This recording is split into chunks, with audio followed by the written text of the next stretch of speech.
I'll just start with, my name is Janet Mossberg. I'm a dyslexia tutor and screener, and I'm also a handwriting specialist and certified IEW, Institute for Excellence in Writing, writing instructor. So, I think my homeschool journey started about 46 years ago when we went to visit a woman who had tutored my husband, and she was living in her assisted living place, and she pulled out some phonograms, and she flashed through the cards, and I just felt like she taught me phonics in about 5 minutes. Oh, wow. And I said at the time, when we have children, if they're not teaching this in kindergarten, then I want to homeschool. And it just felt like somebody else was using my mouth to say that, because I would never have said that. My husband was homeschooled, and whatever was wrong, anytime I thought there was a flaw in him, I thought, probably because he homeschools. So I was not looking for a homeschool, but when our daughter was about 5, we had been building a house for 2 years. It was time to send her off to school, and I felt like I didn't even know her. And so we couldn't afford the Christian schools, and I didn't like the public schools, so I thought, well, maybe I wouldn't ruin her if we just did preschool. Well, maybe I wouldn't ruin her if we just did kindergarten. And then somewhere along the line, I just knew real clearly that God would let us know if it's time to stop homeschooling, because it was just such a good fit for our family. So I do have 3 adult children. We homeschooled for 15 years. My oldest she started at Southeastern when she was 14, and she got a PhD when she was 24. She's an associate dean of a college at the University of Texas at Austin. Awesome. And she's a professor, and her husband's a professor. They have 3 children, 3 beautiful children, and but Austin is far. Mm-hmm. So, and then Nathan and his wife, he started at Southeastern when he was 15, and he is a jet pilot. I'm really proud of him. I'm really proud of all of them. And his wife is brilliant. She's in finance in the school system. And they live in Houston, but he can get anywhere fast all over the country. Yeah, okay. he has a little plane, but I'm not flying in it because it's like Volkswagen wings, and I'm not flying it. But he does fly it. You feel all of them. Yeah, you feel everything. But for his job, he flies a jet, so I'm really proud of him. And then the youngest one, he's a contractor, and he's married to Dr. Michelle Bourgeois. She's a veterinarian, and they have a little baby Miles that he's about 4 months old, and he just lives 15 minutes from my house. Oh, that's nice. So, your children are the ones that you have to kind of put up with, so you get some grandchildren. Yes. So I'm excited to be a Grammy. I love being Grammy. So at some point my husband said, can we go overseas? And well, he said that when my daughter was a baby, and I said, I'll write you letters, you can go by yourself. I'm not taking my baby overseas. But then he asked it, and it was all going through his office over the years. People could, there were offers to go overseas, and he never said anything. But when she was about 17, he asked again, can we go overseas? And I was such a jerk the first time, but I said, sure, we can go. So we ended up going to England and Tokyo and Singapore. So England for 1.5 years, Tokyo for 2 years, and Singapore for 4 years. And the kids got to go to Oxford University. They were 16 and 17. Most kids there are 20 and 21, because you have to have 2 years college before you go to Oxford. But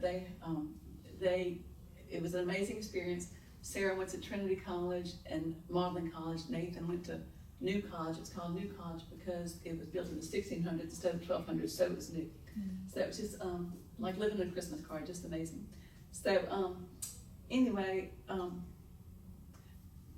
my topic is suspecting dyslexia, and there are 3 ways to observe dyslexia. One is in chromosomes, and my information on that is really old, but I just think it's really interesting that it's so part of your core, that it's in your genes. And so chromosome 6 affects phonemic awareness, chromosome 15 affects rapid naming, chromosome 2 affects visual memory for words. And some researchers say up to 6 genes may be involved in dyslexia. But I asked Susan Barton for some, this was old information. So I asked Susan Barton for some new information, and she sent me some papers, but you know how the papers are, they have a little abstract that I can't understand, and then they have a big paper that I can't understand that either. But there's several of those that if you have any interest, it's available, if you're that much of a nerd. The other way is a functional MRI. So you know what an MRI is. Well, a functional MRI is if a child is reading a book, reading a rhyming book and going through the MRI machine. If they are dyslexic, nothing's lighting up. When they hit the rhyming words, nothing's lighting up. And if they're not dyslexic, then things are lining up in their brain as they go through. So that's the 8-year-old version, so that's how I understand it. So, do we have that option here to have a functional MRI? you know, That's a good question. that's a good question. Now I don't know. And then the other one is like a screening or testing, what we do. There's a definition, a new definition of dyslexia just came out with the Dyslexic Association, and it changes kind of frequently. But basically, it's a neurodevelopmental difference that affects reading and writing and spelling. It does not affect intelligence. In fact, most of our students are average or above average in intelligence, and it has many advantages. So, if you contacted me and said, I think my child is dyslexic, the first thing I would do is I would send you a letter. So I was kind of having trouble with this outline, and then I thought, I'll just read my letter. So that's what I'm gonna do. I'll read the letter. If you contacted me, then I would say, thank you for contacting me. I'd be glad to screen your granddaughter. I live in Prairieville off of Swamp Road, and students usually come to my home, and here's my address. And then I would say, first, please go to Bright Solutions and watch two videos. You know, I should back up and say, have you heard of Barton tutoring? Barton, yes. Okay. Okay. So have you heard of Orton and Gillingham? Okay. So Dr. Samuel Orton was a neuropsychologist, and Mrs. Anna Gillingham was a teacher. And after World War II, they came together to teach head-injured soldiers how to read again. And they realized they couldn't start with phonemic awareness. They couldn't start with phonics. They had to start with phonemic awareness, the smallest parts of sound. So if a child is 5.5 years old and has an IQ of 70 and can speak English, then they can learn to read. Well, Susan Barton, she still lives in San Jose, California. I think she's in her 80s, but she still does this work. And her nephew was profoundly dyslexic in the 70s or 80s, and there was no help for him. So, you know, it comes in mild, moderate, severe, profound. So there was no help for him. So she learned 7 different Orton Gillingham programs and 3 Linda Mood Bell programs, which is more phonemic awareness. And she put that all together into this amazing program that even dyslexic parents can tutor their own dyslexic students. So my husband always thinks I'm trying to get out of work because I'm always telling parents, you can do this, you know, just buy the materials, you can do this. But by the time they come to me, there's been so many tears and so many homework wars. They just say, I'd rather pay you. And I'd say, you know, you don't live by me and it's not cheap. And they're like, I'd just rather write a check. So I gave a chance. But it's scripted, you know, you say this and they pull down the tiles. You say this and they do their thing. So, the most important thing is to preserve the relationship. So I'm happy to tutor them. So anyway, back to this. So I'll say, please go to the Bright Solutions, the Barton website, and watch 2 videos. One's called Dyslexia Symptoms and Solutions, and another one's called Spotting Dyslexia in a Student's Writing Sample, which I think is really fascinating because you can see the difference in dysgraphia and dyslexia in a writing sample. There's a checklist, and I can show you that after if you're interested. And the next thing I would say is please go to the bartonreading.com, another one of her websites, and watch 9 things a parent should do. So also, there are many videos that are made by kids that are worth watching at the site. Susan Barton has many video chats on Facebook. So I say, if your granddaughter hasn't had a vision or hearing screening in the past 18 months, you'll want to rule those out. If you think we're a good fit after watching the videos, please contact me to schedule a screening. So for kids under 7, I do a brief Barton screening, a handwriting eval, and for those 7 and older, I do a neurolearning screening like we talked about earlier, a brief Barton screening, a scotopic sensitivity screening, and if needed, a handwriting eval. So And then I give the website for neurolearning. The charge to purchase the eval slot is $80, plus $50 per hour for my time, which takes on the average 2 hours for older kids, plus for younger kids, usually 1 hour, because we'll just do this simple screening, and it doesn't take very long.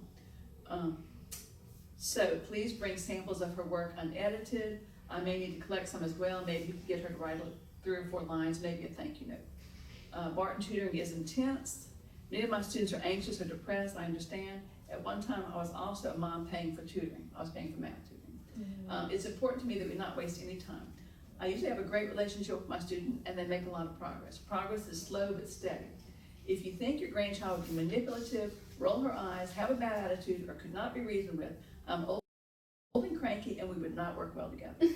So by the time they come to my house, so they come to my house and they walk in like you walk into a haunted house, you know, because they think I'm just going to be so mean. But when we had been traveling, I said we traveled overseas, and then we ended up in Houston, and I was just dying to do dyslexia tutoring after we homeschooled and taught writing. I was just dying to do this, but I couldn't do it in Houston because they use a different program. And all of us who tutor dyslexic, we use our whatever materials we use. We're really snobs about it. You know, we just think ours is the best. But Barton really is the best because it focuses a lot on spelling. And if you don't teach your child to read, they might put together McDonald's or Walmart, and, you know, they might figure it out. If you don't teach your child how to spell, they'll never learn how to spell. So Barton focuses a lot on spelling. So that's one of many reasons why it's the best. But anyway, also I should say that this should not be interactive, because if you ask me questions, then I'll forget where I'm at. So anyway, back to. But we can ask questions at the end. At the end, yeah. Okay. Yeah. Screening demos. Okay, so the screener, one reason Barton is so successful is because of this little screener that we do. So I would like to, can I ask you to come sit right here, and then we'll just do a little demonstration. Now you'd have to go back to the 70s to find copies this poor, but I do have some bad copies. I copied it from something that was folded. So this is the way the screening works. So as long as the child is 5.5 years old, IQ of 70, which is pretty low, and and can speak English, then they can learn to read. If they can pass this. So I will say to you, Crystal, sorry. Crystal, yes. Okay, I will say to Crystal,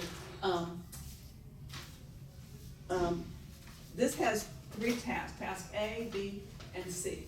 So if you can't pass A and B, it's not a big deal, because that gets taken care of in Barton. But if you can't pass C, you're not ready for Barton.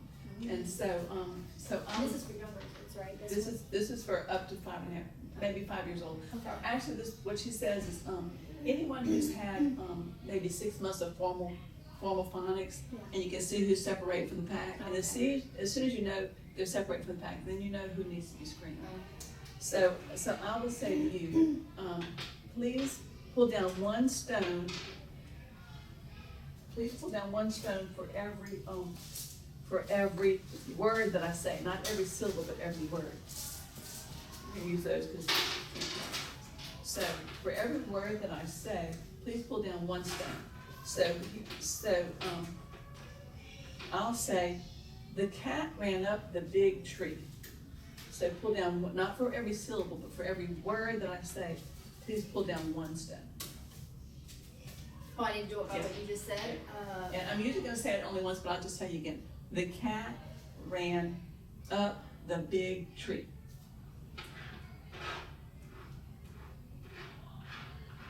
Okay, and how many? 7. Okay, and then I am a happy person.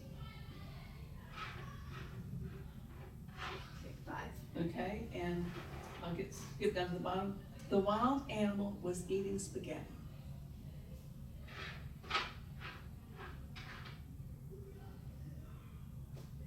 6. Okay, yeah.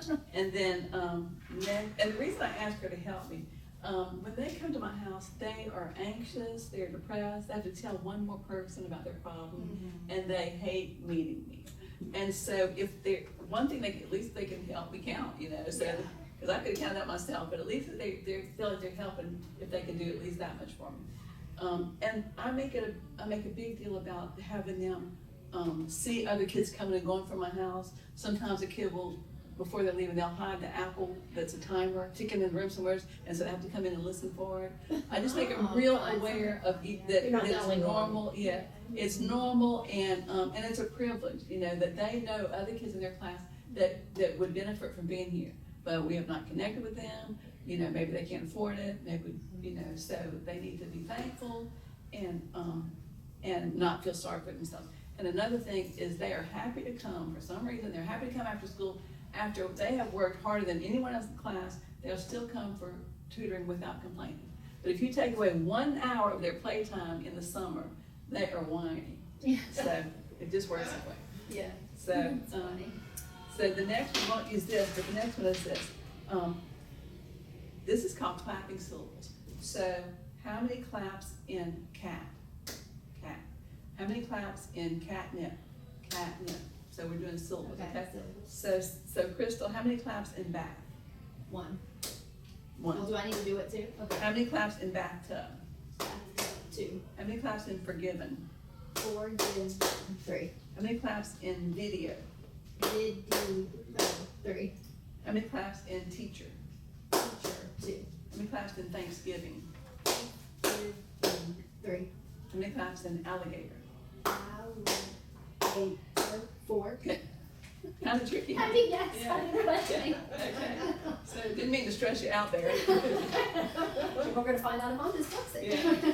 Yeah, anyone who wants to be a tutor actually has to take this test before they can Yeah. be a tutor. Because, you can't, yeah, I'm still not finished. Okay, So now okay. we're gonna turn to the one that really counts. Number So A and B, if you don't know those, if you make mistakes, you're only allowed 1 mistake on each of those. If you can't pass that, well, it doesn't matter because that gets taken care of in Barton. But if you can't pass C, then you're not ready for Barton. Okay. So I will say, repeat these sounds, build and pull down one stone for every sound that you hear. So every sound, if the sound is the same, I want you to pull down the same color. If the sound is different, I want you to pull down a different color. You can do this.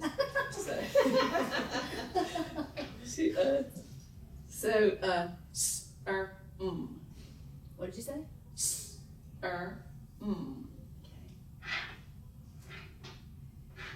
Good. And we read left to right, so she pulled them down left to right. So that's good. Next, puh, puh, puh. I just complimented you for doing it left to right. Oh, sorry. Good. Next, cuh, puh, cuh. Cup, pup. Or you said 3 sounds, okay. Listen again. Cuh, puh, cuh. Oh, I see what you did, okay. Is it correct? Cup, pup, cup. Because these 2 are the same, right? Yeah. Okay. Yeah. I was Yeah. going cup. Yeah. Okay. And next, puh, Good. Oh, you know, I'm not supposed to say good. I'm supposed to be poker face. Oh, okay. K. Because if I say good, good, good, and then don't say good, you think, what did I do wrong? So I'm supposed to give. So you're not supposed to see my writing, and I'm supposed to be recording what we do. And then next one is it.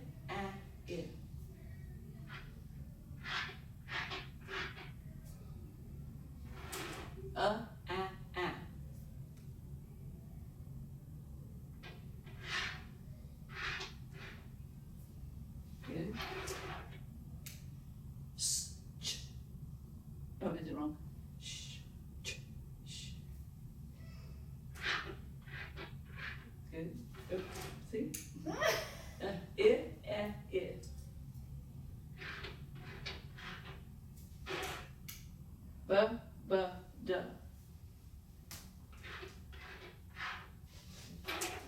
Da. If.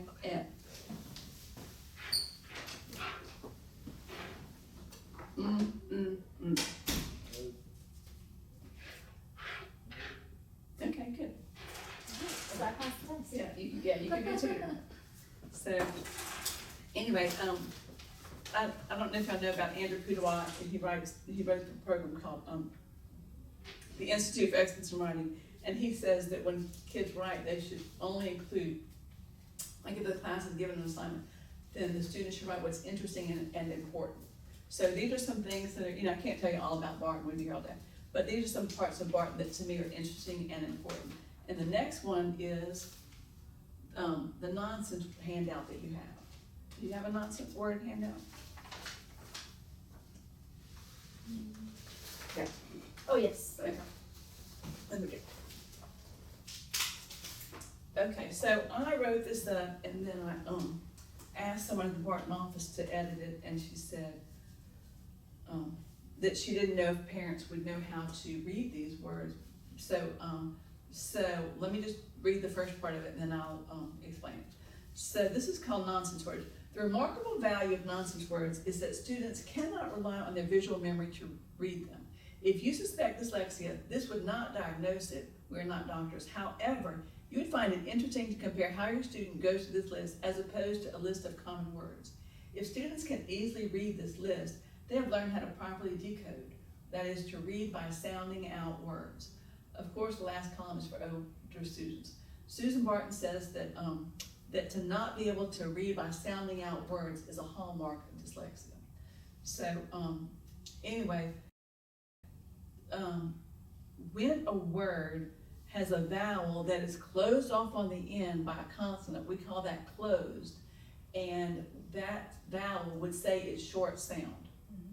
And if it's a short one-syllable word and the vowel is at the end, that vowel is not closed in, it's open, and we would say that as a long vowel. So let's see, and the only other thing I want to tell you about this is the last word on the first line, trang, that A-N-G, that A is closed off by some other words. However, but the A is saying its name, so we don't say ang, right, ang.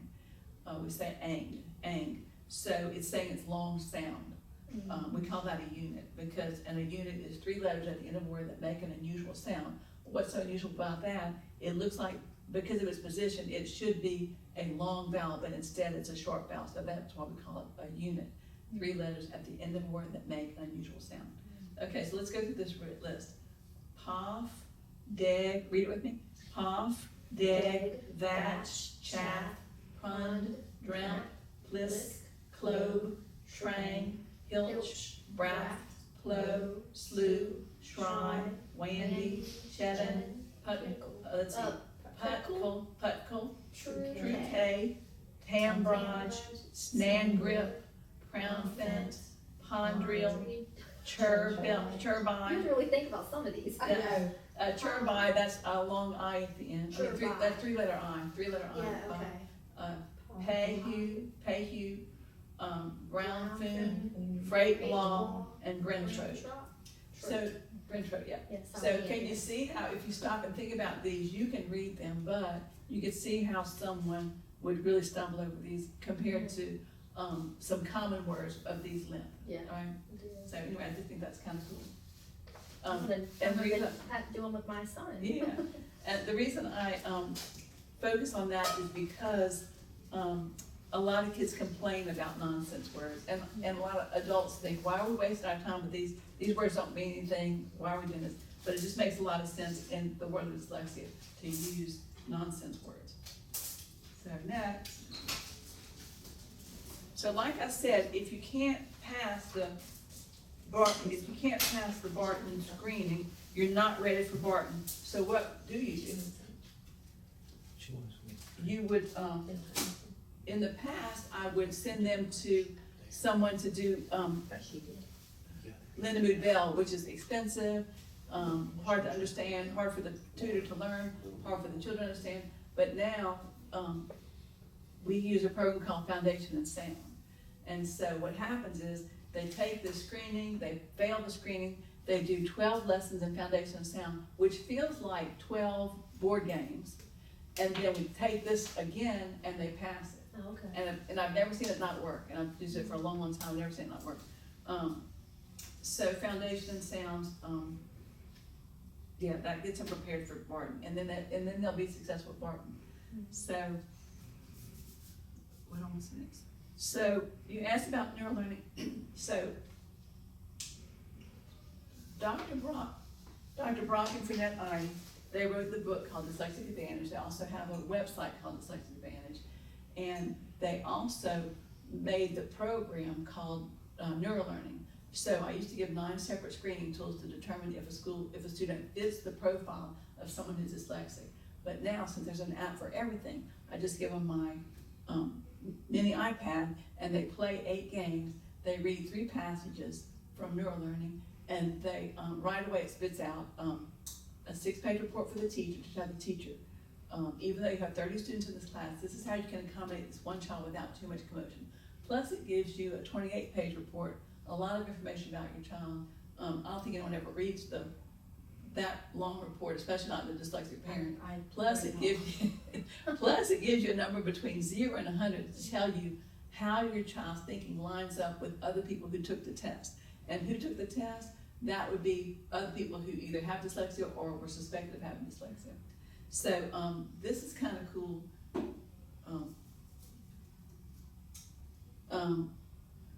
So I said that Dr. Brock and Frenette Ine wrote the book called Dyslexic Advantage. They're scientists and they're neurologists, and they're super smart. And the book is, to me, it's kind of hard to read. So I never read the book until I listened to it on audio. I've been listening to it on audio, but it's hard. It's I don't know, kind of boring. Some parts are good, and then some are like hard to. What's the name of the book? Yeah. The Dyslexic Advantage? Yeah, Yeah. I'm glad you said that, because that's how I feel about it. And Okay, good. Yeah, and he wrote another book called The Mislabeled Child. And I've had that book on my shelf for years, and I start to think, I think I'll read that, and I go, no, I don't read that. Yeah. But this whole book, this whole poster here is Dyslexic Advantage in 1 page. Oh. So, and not just for dyslexic people, but all people have mind strengths in one of these different areas. MIND, material strengths, interconnected strengths, narrative strengths, or dynamic strengths. So, bless you. So, if you have material strengths, then you are good at spatial thinking. You're good about reasoning about physical and material world. You're good with spatial thinking, visual thinking, and navigation. And some careers that you might be interested in are architect, artists, builders, designers, engineers, sailors, surgeon, pilot. Interconnected strength, reasoning. These people have the ability to spot or make connections between different ideas, objects, or different points of view. They're good at interconnected thinking, they're good at pattern detecting some patterns, and they're good at building at the big picture. So they would make good actors or actresses, chefs, doctors, historians, inventors, directors, scientists. And when I was trying to decide if I was going to buy that neural learning app, there's a lot of information, there's a lot of testing tools available for dyslexia, and you just have to wade through what's there. And I didn't know if I wanted to buy it, so I had some emails back and forth to Dr. Brock, Ine, and then I purchased it. And he asked me, and he was kind of still getting started, so he asked me to write a review. Well, I don't really write reviews, but I wrote him a thank you note, and it said, and I was so impressed with this. I said, this is like the Swiss Army knife of dyslexia screening tools at a Walmart price. And he said, that's your interconnected reasoning. Anyway, then narrative strengths. These people, you might know something like this. These people like to learn things and tell things in story form. Like we have a book at home where you can learn how to play chess by reading this little book about, a storybook about chess, about kings and knights and whatever. So they're good at reasoning and learning with stories, storyteller, good at personal memory, and good at creating scenes. And then they would make good authors, coaches, counselors, CEOs, lawyers, politicians, musicians, psychologists. So the last one is dynamic strength. I don't see a lot of people with dynamic strength, but I do think, I think my husband has this. So they're good at reasoning in complex and changing environments, mental stimulation, and have the ability to predict the future. So they'll take a body of information and can predict in the future, what might the outcome be. They're goal directed, they can do future predictions, and they work with complex systems. So they might make a good accountant or doctor or CEO or entrepreneur, or investors, or weathermen. So, and when I read this to parents and kids, then the kids can already, see where their talents fit, where their skills are. And the first man that I tested with this, he says, oh, it says I should be a teacher, I am a teacher. And then his wife said, oh, it says I should be a dental hygienist, I am a dental hygienist. So anyway, it's kind of funny. So this test is a free test available at the website. And at first it was just for kids 16 and older. And it's kind of one of those boring tests where it says, would you rather do this or this? That's available at the website? Yeah. Oh, okay. And dyslexicaadvantage.org. And that's the name of the book too, correct? That's the name of their first book out, of their second book out. Yeah, so I thought, so then it came out for ages like 7 to 16, and I thought, oh good, maybe, it'll be more fun, but it's still one of those boring tests where it says, would you rather do blah, blah, blah, or blah, blah, blah? And you just go, I don't know, just pick one, I don't know. But you just make your best guess and take it as fast as you can and go on. And then you'll have maybe you'll have three that are really low and one's really high. So, that's what usually works out. Usually people are really high in one. Can I take a picture of that? Am I able to take a picture of that real quick? Okay. He's on the picture too. Yeah. I was thinking the same thing. Yeah. Yeah. Back to it. And it has the website up there too, so. Cause the internet's not working in here for some reason, I don't know. Oh, it's not? It's, for me, it's not, yeah, I can't even send a text. And she told me that I have a TV to work with, but I'm so afraid of technology not working that I just said, I'm just gonna go really low tech and I'm just gonna talk to you people. Yeah, I'm the same. So, anyway, what else do I want to tell you? Their screener is for ages 7 and, the neurolearning screener is for ages 7 and older. And, because younger than 7, the results are just kind of all over the place. And by the age of 7, it's more solid. I thought he was just doing that to be mean, but then I realized that the data shows much more stability at age 7 than before that. So, but you can see dyslexia. Like if a mom has a bunch of kids, then she can say, this 18-month-old is acting just like my 7-year-old that has dyslexia. So you can see dyslexia really early. Like we said, 5.5 is when we want to screen them if they're pulling away from the pack. So next part. So we talked about foundation 7, we talked about neural learning, handwriting without tears. So HWT, handwriting without tears. When I homeschooled my kids 30-something years ago, I was not impressed at all with handwriting without tears because for my daughter, it improved her handwriting, and for my boys, their notebooks looked great, their workbooks looked great, and there was no carryover for anything they wrote that was not in the workbook. And there was a lot of margin, and I thought, why are we wasting all this space? So I wasn't impressed with it, but when I first started out, my little business card was very bare, and so I thought I need something on there. So I took some courses in Houston and in New Orleans and got certified to be a handwriting without tears instructor, specialist. So it turns out you can have a messy handwriting and still be a handwriting specialist. So I just think that's kind of cool. So handwriting without tears. And what we do that's so cool is,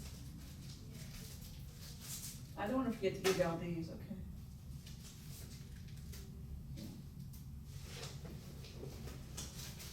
Yeah, I don't want to forget to give y'all this. So, handwriting without tears. What's so cool about this is, we test a child's handwriting for 6 different things. One at a time, I give them the uppercase letters, and I ask them to make it the same size as the smiley face. And then I give them the lowercase letters. And if they have trouble with spelling the words I ask them to spell, then I tell them how to spell them. But this is not a spelling test. I'm within their handwriting, their penmanship. So, and if they don't write the way that they should, then I will go behind them and draw arrows showing the way that they, like if they made the M with just one big line without stopping, then I'll just do that, put arrows next to it in my green pencil. And so we know that this child does not need to work on all the alphabet. They just really need to focus on J, M, N, and Y. And so that's much more encouraging than to say, your handwriting, you need to work on your letters. And also, I don't know why for this one I didn't have them write the numbers too, but we also include the numbers. And what we're looking for is memory. Did they remember all the letters? This child left out the letter M, I guess, yep. And did they remember orientation? Are the letters facing the right direction? Placement. Is the letter sitting on the line like it's supposed to be? Size. If they're in preschool, it's okay for letters to be really big. If they're in third grade, it is not okay for letters to be really big. And the way that we measure that, this is kind of cool, is that we have a shaded area. So this student might be in first grade, and so these letters need to fit in this shaded area where it says first grade. And they just about do, yeah. And then, do the letters sit on the line? Well, if they're in third grade, this gray area above and below this little line right here means that their letter can sit a little bit below or a little bit above. But if they're in preschool, then they have a lot more leeway. It could be way above or way below. So anyway, I think this is a really useful thing. The other thing is, did they start their letter in the right spot, and did they follow the right sequence? If they didn't start in the right spot, they are not going to follow the right sequence. So anyway, so now I'm a fan of handwriting without tears. And the research says that people should teach cursive and then let the child decide if they want to use it or not. It uses a whole different region of the brain that you wouldn't otherwise use with your printing, but you can be really smart and not use it. But for our dyslexic students, we find that it might be difficult for them to learn, but once they learn it, it's easier because you put your pencil down once at the beginning of the word, and then you don't pick it up again to the end of the word. So it really is easier for them once they learn it. People can read it. Yeah. And also handwriting without tears for little guys, we use we use Matman, and I didn't bring a Matman, but he's just like a stick figure. He has a round head, he has a square body, he has some straight arms and legs, and so so that's on the left side of the page.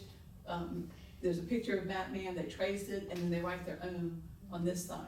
And then when you give a snack, you might have square crackers and round crackers and some celery or something sticking out, and you just enforce the straight lines and the circle over and over again, and just help them to see that. So, and then maybe do it Play-Doh, or also do other things, maybe use scissors to strengthen the little muscles in their hand, the same muscles that they would need for writing.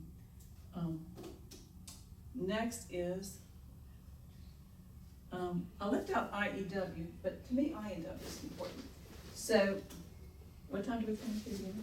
Let me see if I Then you got it. got 10 minutes. Okay, thanks. I think it's 12:15. Okay, thanks.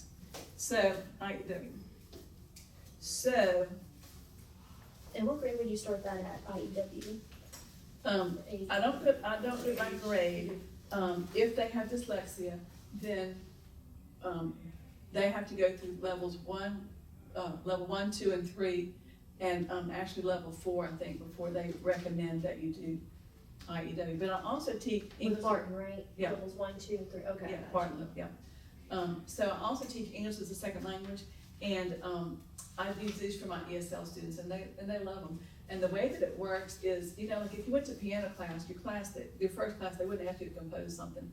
But the way that we do, hey, have a seat. The way that we do IEW is, Did I remember it's actually? Sorry. you're given something, like you're given Twinkle Twinkle Little Stars or something like that. So in writing, we give them a short, actually an Aesop fable, and we tell them to just read the first line, and in the first line, could you please circle 4, I say 4 words, he says 3 words, but I'm kinder, so I say, can you circle 4 words that would help you remember just that line? So they circle 4 words, and then at the bottom, they write those words on the line.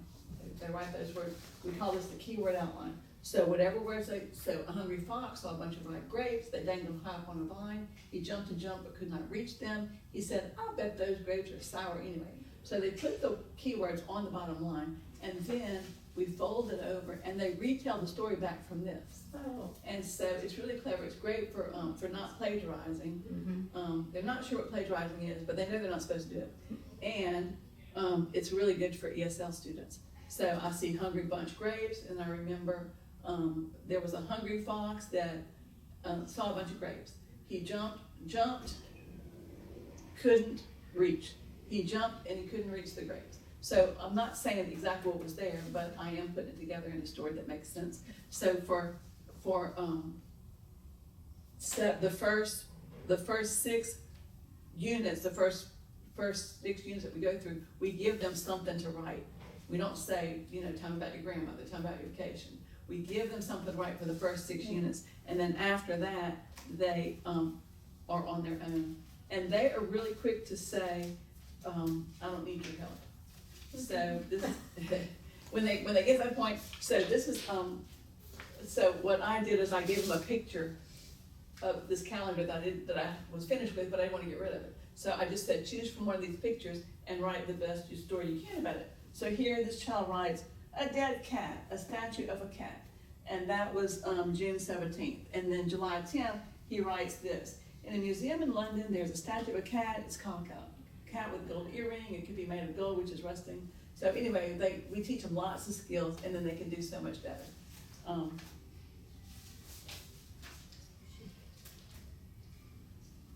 And this is neat. So this is the best he could do. This is the best he could do. And then later, he could do this much. It looks like sausage in the process, but he could do much better. And then at the end, I said, what would you like to write about? Well, he wanted to write about Minecraft. We were all living in Tokyo at the time. He wanted to write about Minecraft. I didn't know what it was. It didn't sound good to me. So I said, why don't you write about your grandmother? So he writes this thing about his grandmother. And at the end, we tell them in their last line to have some strong verbs. And we highlight it. And then you make your title from that. So he writes, I'll always remember my grandmother's visit to Tokyo and my visit to Las Vegas. What I will most remember about her is that she was always glad to see me. And the title of it is Always Glad to See Me. So anyway, and then this ended up being a treasure for their family because their grandmother had died. So anyway, that's IEW. And it's just a great program. The other thing is miscellaneous. Miscellaneous. What happened to miscellaneous? I don't know if y'all heard what Jessie said earlier at her talk, where they weren't sure what to do for their child, so they got some things from Walmart. But a lot of this and that for a dyslexic child is a whole lot of nothing. It's just wasting time. Their mind is structured in a special way that needs to be taught. They need to be taught in a special way. So you can't just throw something at the wall and see what sticks. And you're just wasting time when you do that. I do like to train other women to do what I do because these children are trying to read, write, spell with the creative side of their brain rather than the logical side, which is very creative, that's not efficient at all. So we try to see them twice a week, 3 times during the summer, and it's scripted. So there are a lot of homeschool moms and other moms, other people who are interested in doing this. They just don't know how to be trained, and so I train them for free, and then I do the screening, and then I send the student to someone who lives closer to them, because it's miserable coming to Prairieville. It's expensive, it's miserable, it's far away from a lot of people, because a lot of my students come from Gonzales or Baton Rouge, or really all over the place to do the screening. So I just try to train someone closer to them. How much is the screening? Does it depend on the age, or does it depend on? So in my letter, I talked about that to buy the screening slot for 7 years or older, to buy the screening slot from the IDs for dyslexia neurolearning, it costs $80. And then my fee is $50 an hour. So for the student, for the older student, it usually takes 2 hours. For the younger student, it usually takes 1 hour. But for the younger student, we can't do the neurolearning, so we do the BART screening, and we do let's go topic sensitivity screening. Make sure they don't have eye issues. So That's very reasonable. yeah. And what So it's not, it's a screening and not a test, but it really gives you, it's, 98% accurate to what they would have to, the results would be, if they had the whole 9 yards of testing. And to me, it's amazing that they want them to retest every 3 years, but if you're born with it, it's in your genes, it's not going away, and you still have to pay to have it. That's $2,000 and something every 3 years. We used to go to Brighton, and that's one of the requirements, it's every 3 years. Oh, is that right? It's 2,000 and something to do formal The testing. last one was 2,800, Oh my and goodness. then, and it's, Every year. And it's required. it's Oh, required. man. So, So I said, that's very reasonable. yeah. Will they accept this type of test? Or they want the Will the formal, state accept like the that? formal? Let me talk about that afterwards, because Okay. there's something new come up, okay? So anyway, I have some students that I tutor at my house, and I said to them, what would you want your teacher to know about you and your dyslexia? Because they had this teacher last year, they understood each other, the teacher made accommodations for them or not, whatever the situation was, they knew what to expect that year. But here comes a whole new teacher, a whole new year. And so I said, what do you want your teacher to know about you and your dyslexia in the coming year? And this is what they said.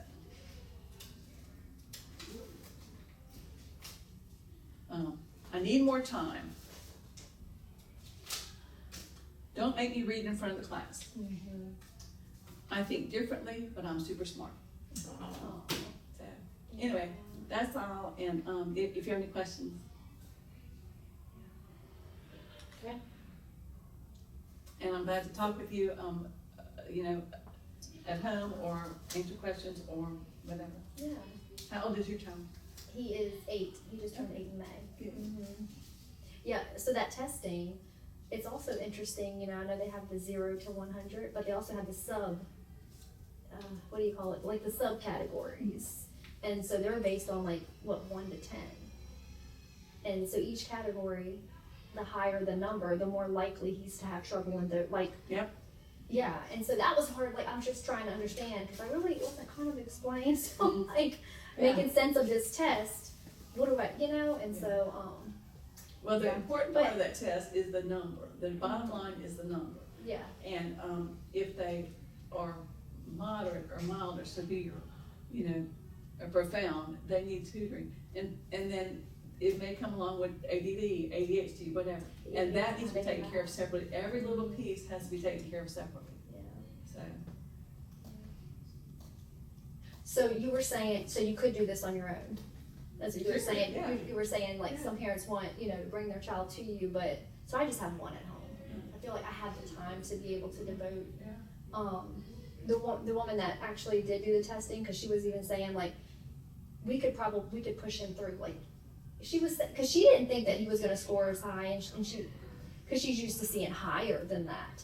And when he took the testing, she's like, he tested different than many of the students that I do, and I just don't, but, I have a question there. yes, The summary is what makes a difference. yes, yeah, So what did Dr. Brock say in the summary? yeah, so much, the number, it was the number, he's high, 70, so what does that mean, he's in the high range? Yeah. So that's what I was looking at, I was like, but it says, it doesn't look like a mild part of his story, it looked like it's gonna be a pretty big part, so Absolutely. how do I, and because I was using a play and talk, we've been using that, I don't know if you ever heard of that curriculum, for the past 2 years. There's a lot, so that there's a lot that's good that I don't know about.